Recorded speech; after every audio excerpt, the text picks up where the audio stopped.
Hello and welcome to National Focus. I am Shakira Pay. In the headlines, the construction of the international airport to be funded by the Citizenship by Investment program, MASAC multipurpose facilities nearing completion, and construction work on Sufria Health Center to resume soon. Details of the headline stories and more when we return. The hurricane season is less than a month away. Find out today what types of hazards that could happen where you live. Hurricanes can cause many hazards, including flooding due to heavy rainfall, large waves along the coast, strong winds, landslides, and falling rocks. Determine your risk and be prepared for any eventuality. A message from the Government Information Service.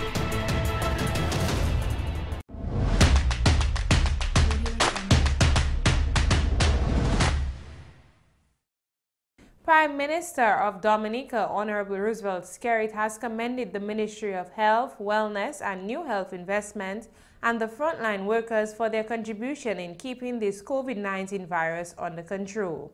He also applauded the citizens of Dominica for their efforts in adhering to the protocols put in place by the ministry. We have proven yet again that there is no circumstance we cannot rise above when we unite as the people of Waitikobuli and work together in faith. What is even more noteworthy and warrants celebration is that despite the challenges, despite the loss of life, we continue to overcome those challenges. Dominica has conducted 6,092 COVID-19 tests thus far, with a total of 85 cases with no related deaths. As part of government's plan to improve the lives of the people of Dominica, the Sufria constituency will soon benefit from a climate-resilient health center. Member of Parliament for the Sufria constituency, Honorable Dennis Charles, says the health center will be fully equipped. I know many of you were disheartened when your health center project suddenly halted. I know the importance of having a health center, especially for our seniors. Many of you have to travel to Scottsdale or to the Roseau Health Center to get medical services. But the PS has assured me that that project will resume next week.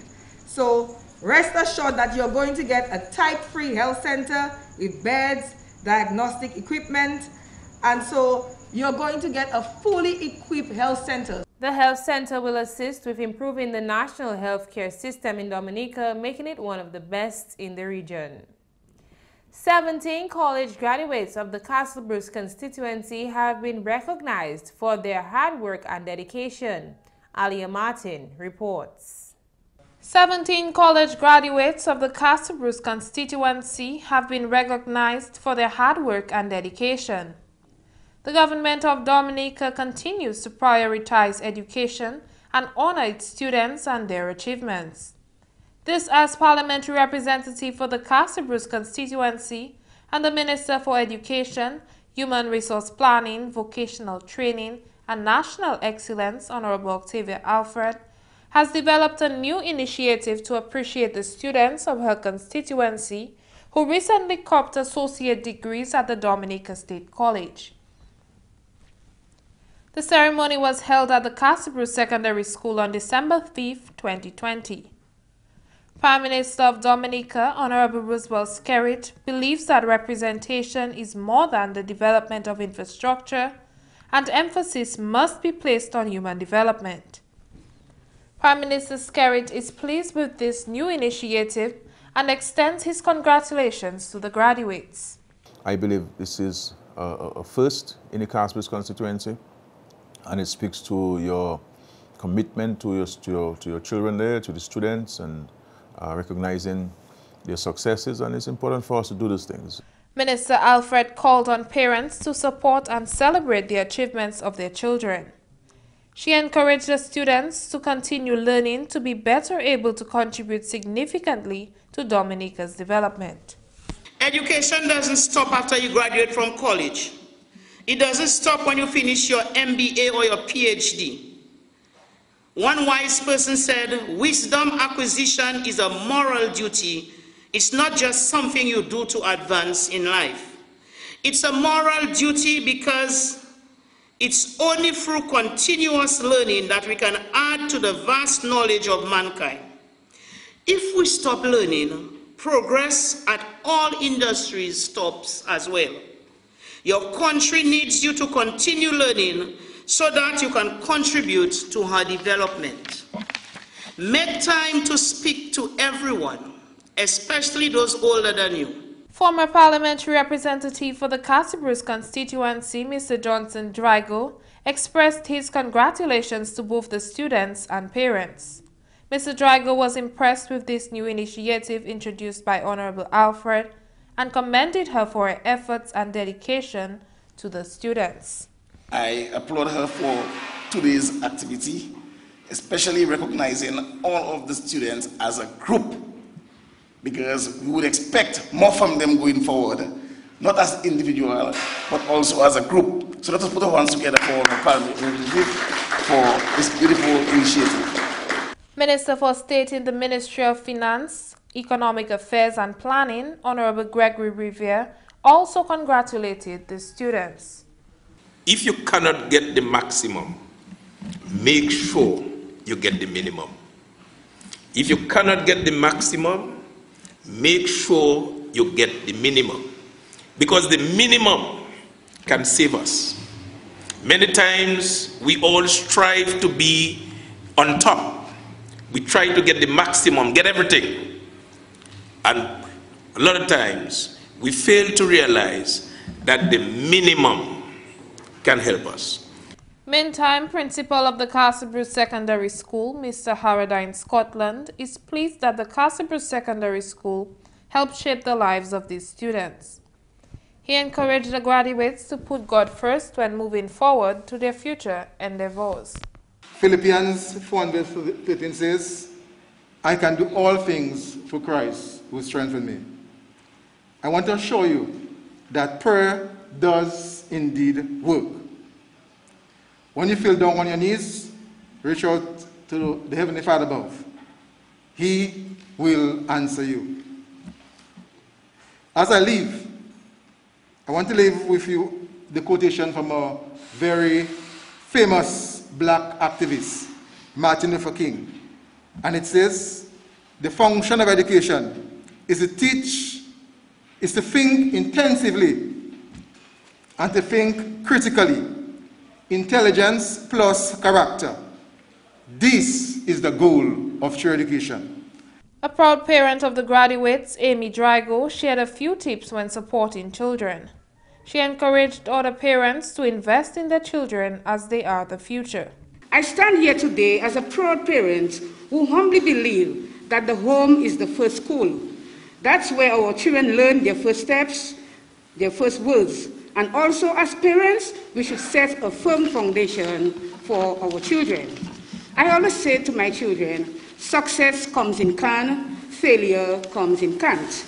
And so today, I am elated that my son, Clint Iverson Liquent, graduated with honors with an associate degree in building and civil engineering technology. Most times, we don't want to spend any money for extra lessons. Be it $25, for us, it is too much. But if you have to go to town, you would have to pay $75 or $100 for 2 days lesson during a week. There is no such thing as a perfect parent. Just be the real one. The students expressed their sincerest gratitude to the government of Dominica and shared their next step in life with us. It would be very ungrateful if we do not thank the Prime Minister and the government for all the measures they have put in place to ensure people like us can attend and complete college. The tuition at no cost to students started right here under this canteen when the Prime Minister met the youth of the Castle Bruce constituency. I want to give a big thanks to the parent for taking this initiative. It is a great honor to be awarded for my accomplishments, my achievements. Thank the government for bringing us to this point we are now. If it wasn't for them, we wouldn't be reaching this far. All the help they gave us. So it's a great honor, I'm very grateful. Well, the next step for me is entering the labor force, getting a job, helping myself, making a decent salary, and hopefully I can save up enough money to go out and study further my education and come back here and help the country, help the people. It was a successful journey. I enjoyed most of the classes and it was a learning experience. MP for Castle Bruce describes the 17 graduates as a diverse group. Alana Luke received her associate's degree in Administrative Office Assistance, Kensha Wilshire, Biology, Chevelle George, Business Administration, Nicole Vigilant, Chemistry and Mathematics, Brianna Brickett, Hospitality Studies and Pre-Health, Aisha Charles, Hospitality Studies, Rachel Stout, Law Enforcement, and Dennis Domingo, Pre-Health. Kelton Daniel, Jeff Joseph, and Clint Liquent all received associate degrees in Building and Civil Technology. Brandon Drygo and Kevin Kwame both copped associate's degree in Business Administration, Starrett Seraphine in Economics, Asa Neptune in Entrepreneurship, Ajamo Ernest, Physics, and Mikhail Jones, Marine Studies. The students are reminded that education is wholesome when intelligence is combined with character. Alia Martin for the Government Information Service. Government continues to deliver on a promise made to the people of Massac with the construction of a multi-purpose indoor sporting facility. This facility is at a cost of $1.4 million and will encourage sports involvement among the youth. Member of Parliament for the Maho constituency, Honorable Raymond Blackmore, says he is pleased that the project is nearing completion. What we are seeing is basically the completion of the actual structure itself. And so it's a wonderful piece of work, as you can see. And the floor space is even bigger than what we initially thought before the actual enclosement of the area.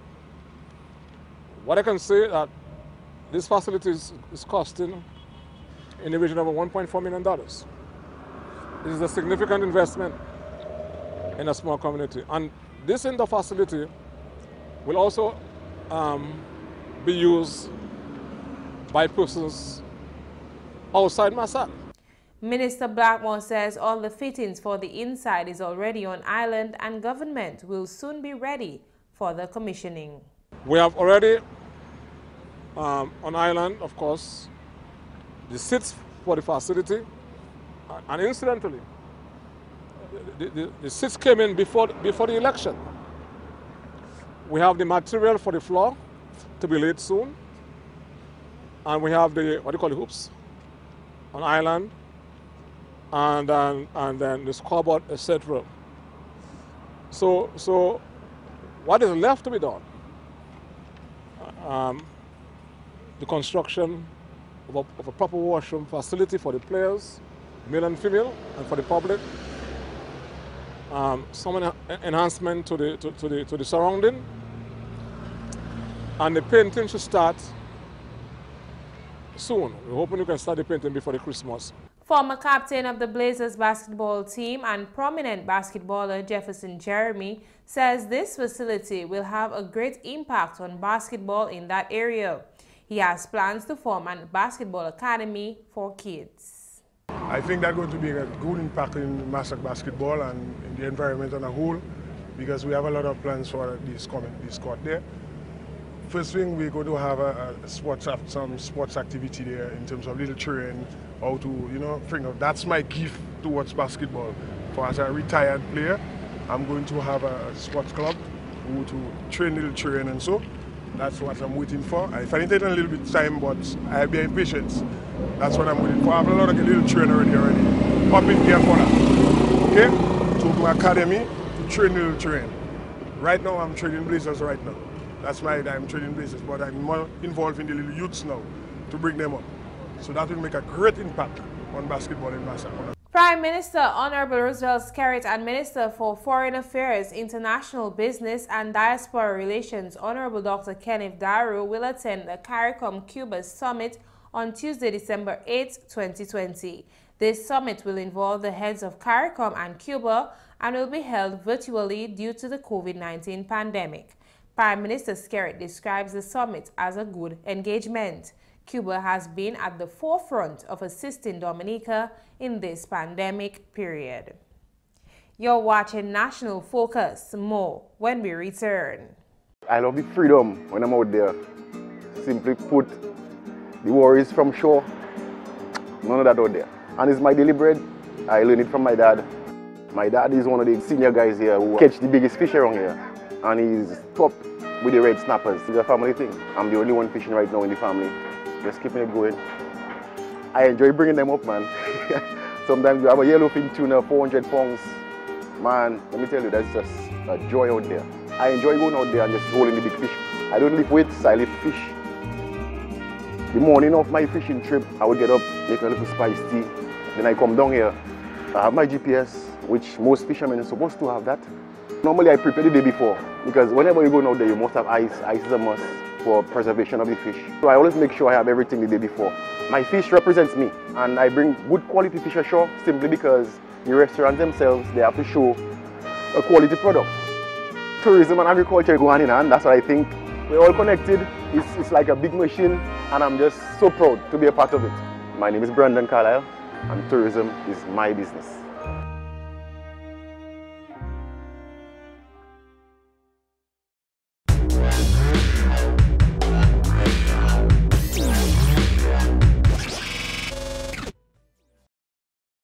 Welcome back. Government has acquired 411 acres of land for the construction of the international airport from 233 property owners. Prime Minister and Minister for Finance Honorable Roosevelt Skerrit says the international airport will be funded by the Citizenship by Investment Program. We are going to use the CBI as an instrument to finance the international airport, which means that there will be less of a financial burden on current and future generations to build this airport. And the reason why, one of the reasons why previous governments were not able to build this airport is simply because they did not have the means of raising the funds. And the Lord is blessing us with that means. Government recently positioned a team of local experts to review all the studies that were on the table for the international airport. Construction work should begin in the first quarter of 2021. The Ministry of Blue and Green Economy, Agriculture and National Food Security through the Emergency Agricultural Livelihoods and Climate Resilience Project will soon donate boats to fishermen as part of the fisheries component of the World Bank Emergency Agricultural Livelihoods and Climate Resilience Project. Fisheries Officer Mr. Norman Norris says the boats will be built on island and will be of top quality. A resilient, made in Dominica type. It's actually, it has more buoyancy, so it's unsinkable, and also we added a sort of a flare at the front, a little higher, particularly for the East Coast, so that less water would come in through the boat. He says due to the current COVID-19 restrictions, the consultants for the training with the boat builders have been delayed. We have a short list of boat builders I mentioned, about 6 or 7, and we have already had a few meetings with them, and they're from island-wide again, different communities. We have visited their facilities. Their facilities are at various stages of development, of completion, and we're partnering with them. We also hope to provide them with some assistance with regards to tools and equipment. This will also help in having new tools, new equipment, so that it can support the building project.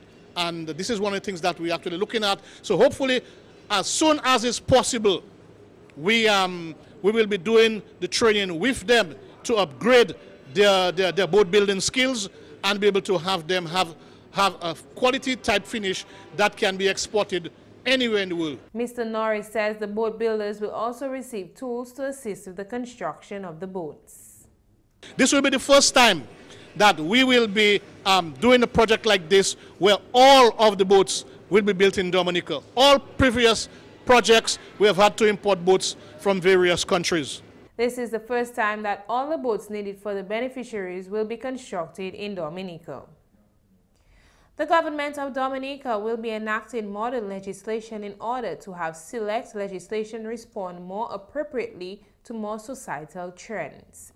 Minister for Youth Development and Empowerment, Youth at Risk, Gender Affairs, Senior Security, and Dominicans with Disabilities, Honorable Dr. Alice King, says the Organization of Eastern Caribbean States, OECS, harmonized model bills.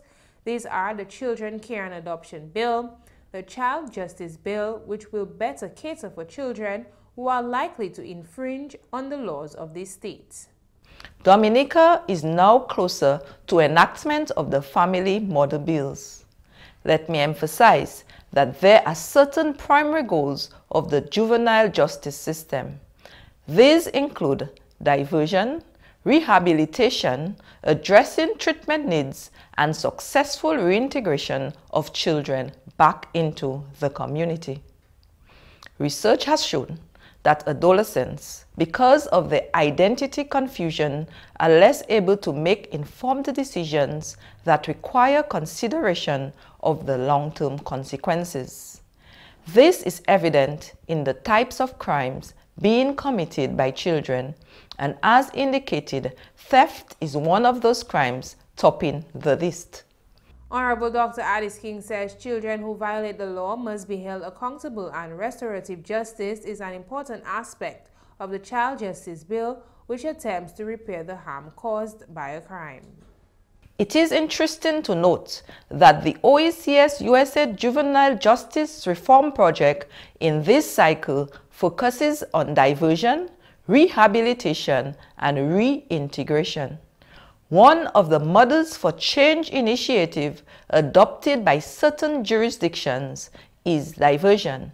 This focuses on programs which seek to divert or redirect children away from juvenile justice systems, processing of matters, and also includes programs that divert children from detention in a juvenile justice facility.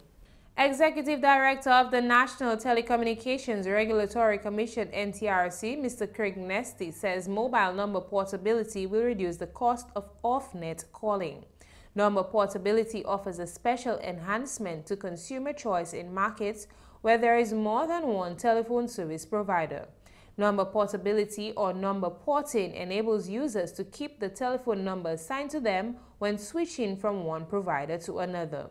From Monday, 13 May 2019, number portability service for mobile or cellular telephones numbers became available across the Eastern Caribbean Telecommunications Authority region to include Dominica, Grenada, St. Kitts and Nevis, St. Lucia and St. Vincent and the Grenadines.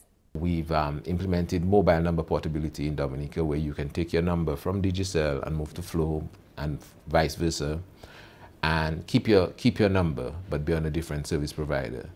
As that continues to happen, more and more people will be calling people and not be certain as to which network they're on, right? This will create a problem in the market if the off-net rates are so imbalanced, right? And the policymakers at ECTEL feels that it'll get to a point where the providers will have to rebalance the off-net rates to stop consumers from complaining about this, this issue. So there's mobile number portability that's going to try to normalize the off-net rates. There's the reduction in the termination rates on the network that they've done, reduced it by over 20 cents. So hopefully those off-net rates should be coming down.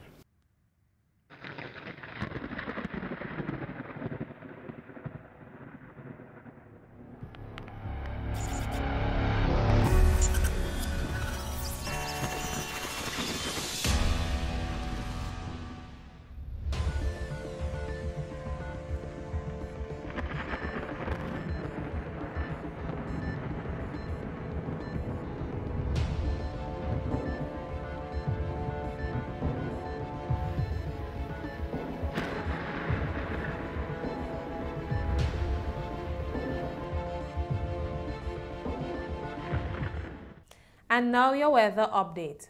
A weak high-pressure system is expected to be dominant across the island during the next 24 hours, resulting in limited shower activity. From late Tuesday and into Wednesday, a weak trough is expected to generate cloudiness with a few scattered showers across the area. Relatively cooler nighttime and early morning temperatures can also be expected. Moderate sea conditions are expected during the next 24 hours with waves peaking near 7 feet. And that's all for this edition of National Focus. Be sure to follow GIS Dominica on Facebook, YouTube, as well as on Twitter. You can also drop us an email at gis@dominica.gov.dm. From all of us here on the GIS News Production team, I am Shakira Peer. Thanks for watching.